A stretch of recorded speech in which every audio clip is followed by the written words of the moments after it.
오늘 나눌 말씀은 이사야 61장 1절에서 11절입니다.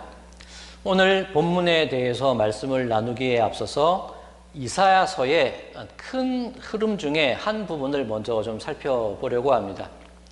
이사야서는 오실 예수 그리스도에 대해서 예언하고 있는데 예수님을 일컬어서 고난받는 종으로 묘사하고 있는 것을 보게 됩니다. 이사야 53장이 그런 내용입니다. 우리의 질고를 짊어지시고 우리를 위해 고난을 당하시고 그런 내용이죠. 그런 예수님이 계시니 그 예수님을 향하여서 우리를 초대하고 초청하고 있는 것이 53장 이후의 말씀입니다. 이사야 57장에 이르러서는 그렇게 초청되고 초대된 사람들이 그것을 거절하는 거예요. 거부하는 거예요. 그런 사람들을 향한 어떤 규탄, 경고의 말씀, 그것이 57장 이후의 내용입니다. 그리고 이사야 60장에 이르러서는 하나님께서 회복하실 은혜의 해, 이 은혜의 해라는 것이 이사야에 있어서 중요한 개념인데 그 은혜의 해가 되었을 때 우리의 인생이, 우리의 삶이 어떻게 회복되게 될지 그것을 보여주시는 것이 이사야 60장입니다. 자, 이런 흐름을 기억하시고 오늘 본문 이사야 61장을 보겠습니다. 1절 말씀입니다. 주 여호와의 영이 내게 내리셨으니 이는 여호와께서 내게 기름을 부으사. 자, 여기서 주목해야 될 것이 있는데, 주의해야 될 것이 있는데, 이전에는 이사야를 통하여서 장차 오실 예수님은 이런 분입니다. 그는 이런 분이고 그렇게 설명을 했습니다. 그런데 오늘 본문부터는 나라는 화자가 등장을 합니다. 1인칭으로 이 문장이 서술이 되고 있습니다. 이사야의 입술을 통해서 선포되고 있기는 하지만 사실 예수 그리스도께서 우리에게 선포하시는 말씀이다. 예수님의 시선과 예수님의 그런 입장으로 오늘 본문 말씀이 주어지고 있다. 그렇게 이해를 하셔야 되는 겁니다. 자, 그런 이해 속에서 1절 말씀 다시 읽어드리겠습니다. 주 여호와의 영이 내게 내리셨으니 이는 여호와께서 내게 기름을 부으사 가난한 자에게 아름다운 소식을 전하게 하려 하심이라. 나를 보내사 마음이 상한 자를 고치며 포로된 자에게 자유를, 갇힌 자에게 노임을 선포하며. 자, 지금 1절 말씀을 읽어드렸는데 이 말씀 다른 성경 다른 구절에서 본 것 같지 않으십니까? 누가복음 4장 16절 이하의 말씀을 제가 읽어드리겠습니다. 누가복음 4장 16절, 17절, 18절입니다. 예수께서 그 자라나신 곧 나사렛에 이르사 안식일에 늘 하시던 대로 회당에 들어가사 성경을 읽으려고 서심해 선지자 이사야의 글을 들이거늘 책을 펴서 이렇게 기록된 데를 찾으시니 곧 주의 성령이 내게 임하셨으니 이는 가난한 자에게 복음을 전하게 하시려고 내게 기름을 부으시고 나를 보내사 포로된 자에게 자유를, 눈먼 자에게 다시 보게 함을 전파하며 눌린 자를 자유롭게 하고. 자, 광야에서 마귀의 시험을 받으시고 그 모든 시험을 이기신 이후에 예수님의 공생애가 이제 시작이 되는데 바로 그 첫 시작점에서 예수님은 이사야 61장의 말씀을 인용하셔서 당신의 사역이 시작된다. 그렇게 선포하고 계시는 겁니다. 자, 오늘은 이사야 61장과 누가복음 4장 말씀을 가지고 함께 말씀을 나누겠습니다. 앞서 이사야 60장에 대해서 잠깐 말씀을 드렸는데 조금 더 살펴보겠습니다. 이사야 60장 은혜의 해라고 말씀을 드렸지요. 모든 것이 회복되는 날 일어나라, 빛을 발하라. 예수 그리스도로 말미암아 그 빛이 우리들에게 회복되었을 때 우리에게 주어질 삶에 대한 내용의 말씀입니다. 자, 하나님께서 보라고 말씀하십니다. 무엇을 보라고 말씀하시냐면 너희들의 딸과 아들이 돌아오는 것을 보라. 그렇게 말씀하십니다. 포로로 잡혀가고 노예로 끌려갔는데 모든 것이 회복되고 너희들에게로 그 가족들이 돌아오게 된다는 겁니다. 또 무엇을 보라고 하시냐면 세계 많은 나라들이 배에 그 은과 금을 실어서 너희들에게 보내는 것, 그것을 보라는 겁니다. 그리고 낮에 해가 가리지 않고 달이 물러나지 않고 그 빛이 영원히 이어지게 될 것을 바라보라. 그렇게 선언하십니다. 영원한 빛, 그 은혜의 해, 이것이 이사야 60장에서 선포되고 있는 말씀입니다. 자, 제가 가끔 드리는 말씀이 있는데 우리는 결론을 가지고 살아가는 사람이다. 그런 말씀을 드립니다. 우리가 우리들의 인생 속에서 어떻게 살아간다 할지라도 하나님은 반드시 우리를 이끌어내시고 우리를 세우시고 우리를 구원하실 것이라는 것, 그 결론이 우리들에게 주어져 있다. 그런 말씀을 드렸었지요. 자, 그러면 그 결론을 향해서 나아가는 우리들의 인생의 길이 어떨까? 우리가 지난 며칠간, 몇 주간 살펴봤던 묵상의 내용들을 한번 정리해 볼까요? 사르밧 과부처럼 우리에게 매일같이 부어주시는 하나님의 은혜가 있습니다. 그런데 때로는 그 아들의 영혼을 데려가시는 것처럼 우리들에게서 무언가를 가져가시는 그 은혜도 있을 거라는 겁니다.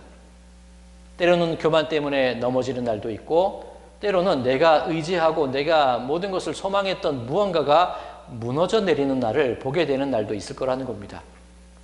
그렇게 우리들의 정해진 인생의 결론을 향해서 나아갈 때에 때로는 주시고, 때로는 가져가시고, 때로는 쓰러뜨리고 넘어뜨리고, 때로는 우리로 하여금 다시금 일어서게 하는 그 모든 과정들을 통하여서 나라는 사람을, 여러분이라는 그 존재들을 하나님의 자녀로, 하나님의 그 구원된 백성의 모습으로 만들어가고 빚어가고 세워가는 것, 그것이 하나님이 우리를 통하여 이끌어 가실 우리들의 인생이라는 겁니다. 자, 이 이사야 61장과 이 누가복음 4장 말씀 속에서는 우리들이 살아가야 될 만들어져가는 그 인생의 모습이 어떻게 이끌림 받을 것인가, 그것에 관해서 말씀이 증거되고 있다는 것을 우리는 알아야 됩니다. 이사야 61장 1절과 누가복음 4장 18절 말씀, 예수님이 공생의 사역을 시작하시던 그때의 말씀인데 그 부분을 읽어드리겠습니다. 이사야 61장 1절입니다. 주 여호와의 영이 내게 내리셨으니. 누가복음 4장 18절입니다. 주의 성령이 내게 임하셨으니. 예수님의 공생에도 성령의 이끄심으로 시작이 되었다. 그렇게 고백하는 겁니다. 그뿐이 아니라 시험을 받으시는 그때에도 성령의 이끌림을 받으셨습니다. 누가복음 4장 1절입니다. 예수께서 성령의 충만함을 입어 요단강에서 돌아오사 광야에서 40일 동안 성령에게 이끌리시며, 세례를 받으시던 그때에도 성령에 임하셨고 시험을 받으시러 가시던 그때에도 성령의 이끌리심을 받으셨다는 겁니다. 그리고 그 모든 시험을 이기고 공생애를 시작하려 가는 그 과정도 성령의 이끌리심이 있었습니다. 누가복음 4장 14절입니다. 예수께서 성령의 능력으로 갈릴리에 돌아가시니 그 소문이 사방에 퍼졌고, 예수님의 모든 삶이 성령의 이끌리심 가운데 있었음을 증언합니다. 바로 우리에게 주어진 인생의 결론, 그 과정으로 나가는 모든 과정도 우리 역시 성령에게 이끌리심을 받게 될 것이다. 그것을 의미하고 있습니다. 그렇다면 성령에게 이끌리심을 받는 삶이라는 것, 어떤 삶일까요? 어떻게 성령께서 우리를 이끌어 주시는 걸까요? 우리는 어떻게 성령이 나를 인도하고 계심을 알게 되는 것일까요? 오늘 본문 1절 중반절입니다. 가난한 자에게 아름다운 소식을 전하게 하려 하심이라. 자, 여기서 가난한 자, 이것이 무엇을 뜻하냐면, 우리 성도님들께서 가지고 계신 성경을 보시면 그 가난한 자, 이 각주가 붙어 있습니다. 그 밑을 보시면 무엇이라고 되어 있죠? 겸비한 자. 성경이 말하는 가난한 자는 겸비한 자, 겸손한 자를 의미합니다. 자, 겸손한 자라는 것은 나를 낮춘다는 의미도 있겠지만, 성경이 말하는 겸손은 나는 전적으로 하나님께 의지해서 살아갈 수밖에 없습니다. 그것을 고백하는 사람을 겸손한 자라고 성경이 증언을 하고 있는 것입니다. 예수님께서 예루살렘에 입성하실 때 나귀 새끼를 타셨죠. 그것을 성경이 증언하기를 그는 겸손하셔서 나귀의 새끼를 타셨고, 그렇게 증거합니다. 예수님께서 십자가를 지시는 과정조차 성령의 인도하심을 받았다는 얘기입니다. 자, 성령의 인도하심을 받고 살아간다는 것, 전적으로 하나님을 의지하여 살아간다는 겁니다. 나의 하나님 어찌하여 나를 버리시나이까? 내 영혼을 아버지 손에 맡기나이다. 예수님도, 하나님의 아들이신 예수님도 당신의 모든 삶을, 생애를 처음부터 끝까지 성령의 인도하심, 아버지의 그 손길 가운데 당신을 맡기셨던 것을 볼 수 있습니다.